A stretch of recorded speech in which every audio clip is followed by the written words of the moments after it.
Sup, Nerdmigos? I'm the Jive Talking Nerd, John Norgrove. We've got Wife here. This is Trek Jive, and today we are covering Star Trek Prodigy Season 1, Episode 4. Before we get into that, business? Don't forget to like this video, comment below, share, subscribe, ring the bell.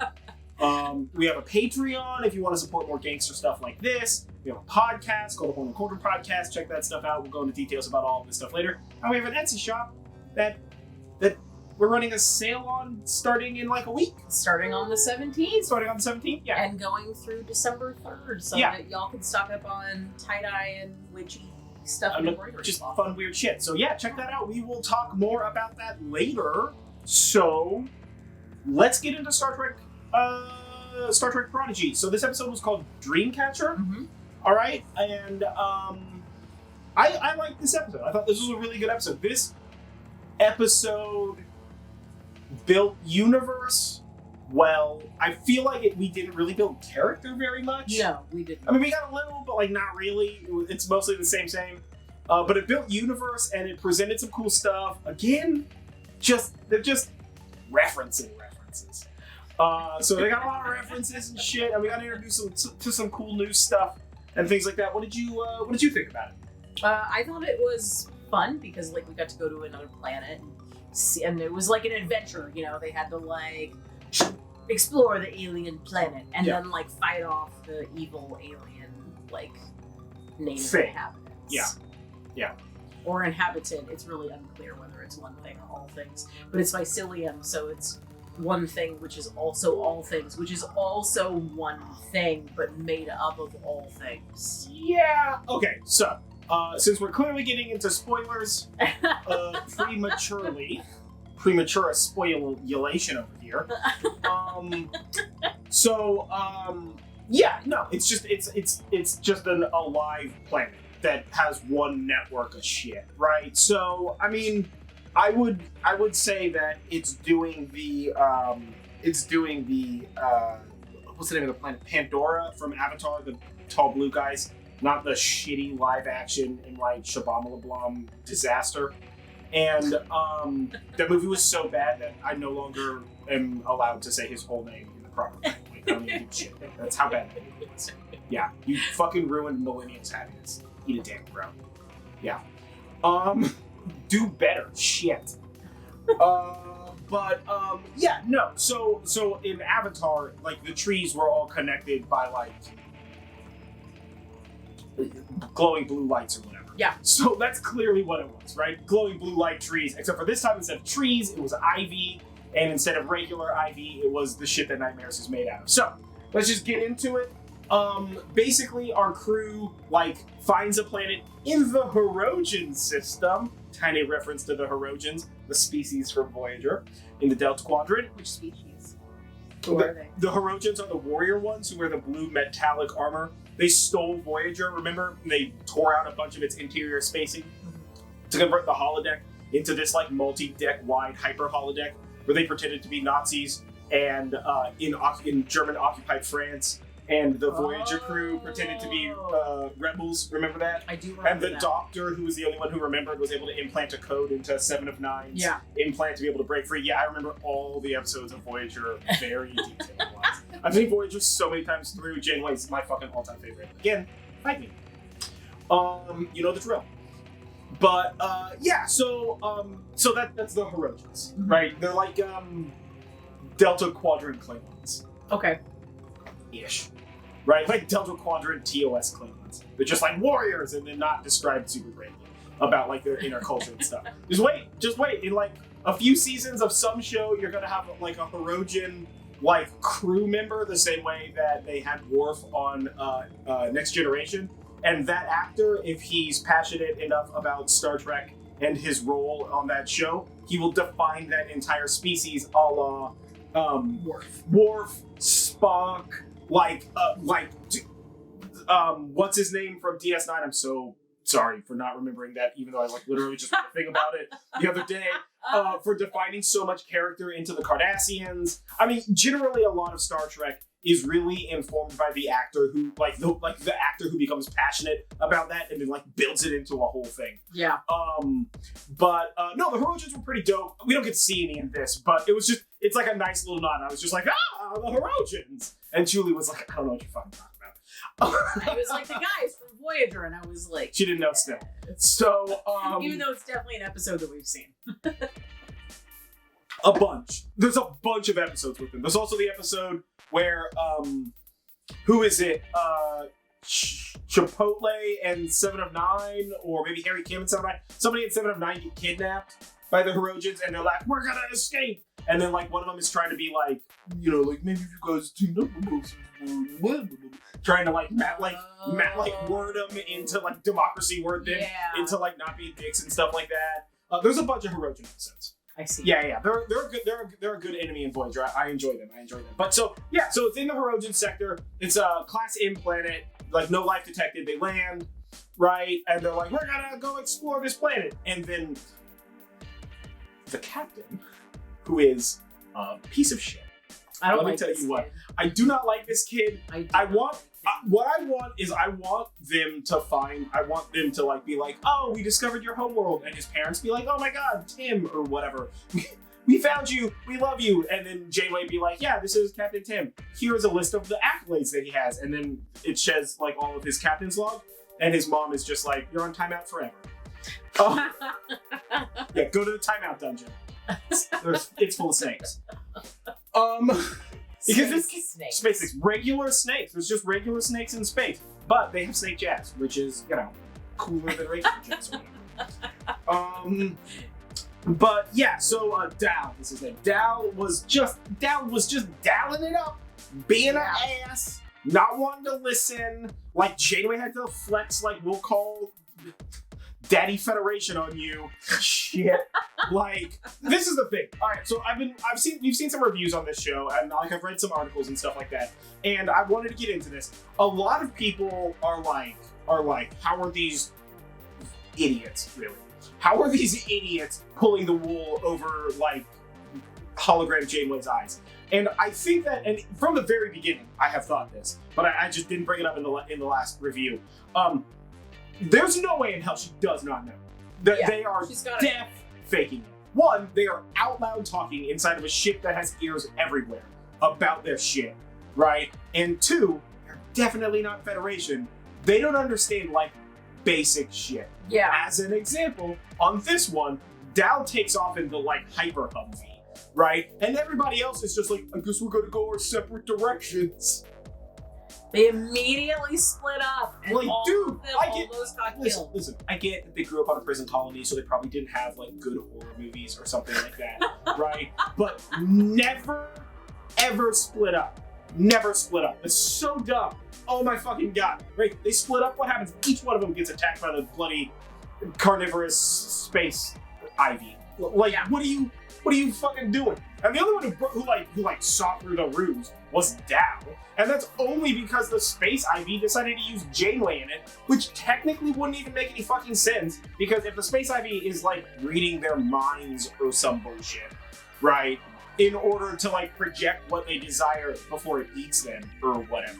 Don't you think it would know that projecting Janeway is not the thing that it should do? Well, but maybe it because Janeway said that to the kid Dal. wants to impress Janeway. Right, I understand that the kid wants to impress Janeway, or but the kid thinks of Janeway if you're pulling the wool over, don't you think the thing that he learned 5 minutes ago about the hologram not being able to leave the ship should be involved in that? Like, that's just dumb planetary carnivorous ivy. Get your shit together, bro. What are you fucking doing? Right? Like, immediately, I'm just like, that's dumb. Why would the ivy do that? It can access his mind. It took him like 5 seconds to be like, Janeway can't be out of the ship. And it's like, all right, fine. And it like goes for him. Like, at least the girl was like, Dad, what are you doing here? What is her name? The Divine. Gwen. Oh. Like, Gwen, at least Gwen was just like, Dad, what are you doing here? I'm bowing or whatever. And the dad's like, we should stay here. Isn't everything great? And she's like, you're not my dad. And it's like, and she's like, I've seen it. And then she tried to escape in just the dumbest way possible. Yeah. Oh my god. And oh my god, the stupid decisions. 2 ships. Yeah, 2 ships. Well, 1.5 ships. Technically. It's 1.5 ships, maybe 1.6, because that shuttlecraft is 50% of a shuttlecraft. Right? Which also, why was that still sitting there? Like, I understand theoretically that, like, the ship wouldn't do something on its own, even though it has, like, Hollow Janeway to tell it what to do, so that doesn't actually make any sense. But, like, if they botched 50% of a shuttle, and then in the printer, they had to print the Cyber Humvee, or whatever the heck it's called, like, don't you think that somebody would have, like, pushed that into the, like, disintegrator pod, or whatever the hell, to, like, take the partial shuttle apart? Like, that was one of those things where it's like, I understand that it has to happen for the plot, blah, blah, blah, blah, blah, that's fine. But, like, those are the little things, to me, where it's, like, it's the difference between, like, kiddie Star Trek and, like, full-fledged Star Trek. Not that I think that this show is less than, like, Lower Decks or TNG or DS9 or Voyager or TOS or any of that kind of stuff, or Discovery or any of that. I'm super loving the show. I know, like, I'm talking mad poop about this show, but that's just because those are like the weird story beats that, in my opinion, sort of take me out, right? As well as like weird character decisions is sort of the thing that takes me out of the show. Whereas, like, the design, the style, the characters, the universe, all of that stuff is what, like, makes me want to watch the show. Yeah. Like, week to week, you know? So, like, yeah, it was really good. I mean, just kind of quickly going through the characters, like, Gwen broke free again. They are very bad at that. Dow was an ass. Yeah. The whole show. Jacob Pog, still best. He's, oh my god, he's so fucking funny. The slime is the best. He's so funny. Oh my god. He found literally a witch's hut in the woods with a pot of boiling soup on it. And he was just like, maybe I'll just have a bite of this. Like, yeah, Jacob Pog. Rob Tom just wanted to snuggle with some cute little alien creatures. Yeah, she just snuggled with some, like, weird bunnies, which were freaking adorable. They were so adorable. Hey, StarTrek.com, get your shit together. Make those as plushies. One of them did the same face that our husky does, too. As well as the orcas from Cetacean Ops in Lower Decks. As well as, what was the other stuffed animal one from Lower Decks recently? There was something that was super cute on Lower Decks. Oh my god, I don't even remember. More Star Trek stuffed animals is what I'm getting at. Get your shit together. Zero had a really interesting, I mean, she made a couple of fart jokes. Or they made a couple of fart jokes. I don't know that we've gendered Zero in the show. Have they? I think it's just a they. So like, they made some fart jokes, and then they, like, found the core of the ship, and they're like, this is fascinating. And I'm just like, really? The fart fell for it too? Alright. Just because, whatever. That, to me, the fart is, like, not a teenager, I guess it's like a teenage fart. So, like, that's cool. I still love Zero. Like, and we got to see Zero walk for, like, 5 minutes. And then, of course, Zero was just like, this is sleeping. I'm off you. Yeah. Which was pretty funny. And then, again, Rock Top, adorable the whole time. Just wants to have friends. Just wants to hang out, guys. Just wants to be loved. Just invite Rock Top to your party. I just want to snuggle that giant pinky orange monster. Yeah, right? Just hug that rock. Hug that rock and let him know that it's gonna be okay. And, not for nothing, small character development on Gwen. She saved Murph the slime. But she also crashed 1.6 ships. And, like, the first time the ship got held down by carnivorous vines, she, like, didn't learn that lesson. So, if she did not save that slime, I would have been legit done with this show. Done with Gwen. Done. You're out. You know what? I wouldn't even have been done with her. I would have just been done with the show. Just put her behind the ship. There would have been all of the future Trek jives would have just, like, not had me in it and been like, or, like, had a sign that's like, strike because just Gwen it's just us silent for 5 minutes. Bring Murph back. The ship didn't, like, blow up theoretically. It's just that. No, but it is smoking. So. But it is smoking, so maybe that's a bad thing. Who knows what's going to happen next? Gwen was able to reach out to the robot monster, and tell the robot monster to call her dad. Yeah, her dad's like. So the dad's on the way. So I'm kind of expecting that the next episode is going to be like, get back to the ship, repair what needs to be repaired, find some dumb bullshit magic way to get out of the carnivorous vines or whatever the heck, right? Like, technobabble their way out of that, and then, like, barely escape. They're either gonna, like, barely escape. Her dad shows up, end of episode, or they're gonna barely escape, and her dad is like right there. Like they might do the thing. They did this in several Voyager episodes. Remember the one where the ice was trying to? No, the ice trying to eat them was a Discovery episode. But they also did this in Voyager with one of the things where like the ship was stuck and they couldn't escape. So they basically just like taunted the people in space. They're just like, "What are you gonna fucking do about it?" So that way the ship in space like fired down on them, which like killed the thing that was like holding them down so they could escape. Yeah. Which I like totally would be happy with. It's a very Janeway. It's very Janeway. It's honestly it's a very Star Trek movie. Basically any move that like puts the ship or the and crew the entire in risk. crew in like mortal danger just to like win on a hunch. There might be coffee in that nebula, so I get it, man. Right? I mean, it's one of those like. She's just trying to go home to real ass coffee. That's what it is. Yeah, she's like, I am a hologram, and this like, holographic coffee is her bullshit. fiance broke up with her after being gone for a while. I mean, and, like, maybe we don't and know what happened. All she's got left is coffee. Maybe her and Chipotle finally settled down. She doesn't know the end of Voyager. I don't. Maybe her and Chipotle finally settled down. I really wanted them to settle down in like not. Little House on the Prairie. Yeah. Oh, in that episode where they With both the had monkey. like murder illness, and the monkey that was definitely shot on a completely different date and time and location that was like very garbagely comped in. Yeah. Fun times. It was a Fun times. episode. Yeah, that was. I was like literally screaming at the screen that entire episode. I wanted them to hook up so bad. Yeah, man. Good times. Good times. Hey, maybe they hook up in this show because we've seen some stuff on Twitter that there's an animation of Chipotle. There's cartoon Chipotle. Yeah.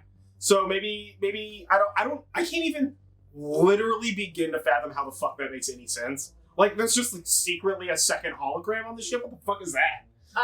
Who knows? Maybe it's a hologram memory. Yeah, it's a hologram of a hologram. It's a holodeck episode for the hologram. Yeah, you know they're gonna have a holodeck episode on the ship. I am fucking excited. Let's hashtag Moriarty, bring Moriarty back. That guy's a dick. But yeah, no. Either way, this was a really fun episode. Yeah. It was super pretty. This planet was like super pretty, gorgeous, right? Very bunch of cute like stuff. Avatar Pandora vibes. Yeah, a bunch of cute stuff. But yeah, so we like this. This was good. Yeah. So this was a really great episode. Yeah. We super enjoyed it. Definitely recommend. What did you think of the episode? Are you a fan of Dal? What do you think about him? Because Dal hit him in the head with a shoe. Yeah. I definitely don't like that kid. Anti-style. Just hit him in the head with a shoe. Yeah, he needs to be. I want Janeway to just be like, hey, you've been just a nightmare, so we're putting you in the brig with the lady. And then they can become friends finally. Oh, maybe that's part of the story. Maybe that's it, right? Boom, called it. No, I think that she's just got to realize that her dad's a dick. Yeah, she's going to be put in that like pivotal position where like she has to choose to save them or to choose her dad. I'm telling you, it might happen in this next episode. I think they're going to do the like dad is like if I can't have it, nobody will. Fire everything at the ship. And she's like, Dad, I'm down here. And he's just like, sucks to be you, huh? Yeah, he's like, and then she's like, oh, this guy's a fucking monster. He really owns like a prison colony. So that should have been self-evident. Yeah. But yeah, either way, I have been John Norgrove. This has been Wife. This has been Trek Jive. This is Prodigy, episode 4, Dreamcatcher. Don't forget to like this video, comment below, share, subscribe, ring the bell, do all that kind of stuff. And if you would like to, support us on Patreon. Check out our podcast, the Horn and Cauldron podcast. We're Nerd Jive on Patreon, by the by. But check out our podcast, Horn and Cauldron podcast. We also have a special tier for that on our Patreon to learn some witchy goodness. And support us over on our Etsy shop, which is Norgrove Enterprises on Etsy, and get that dopeness, bro. Yeah. We will catch links you guys for everything next time. down below. Yeah.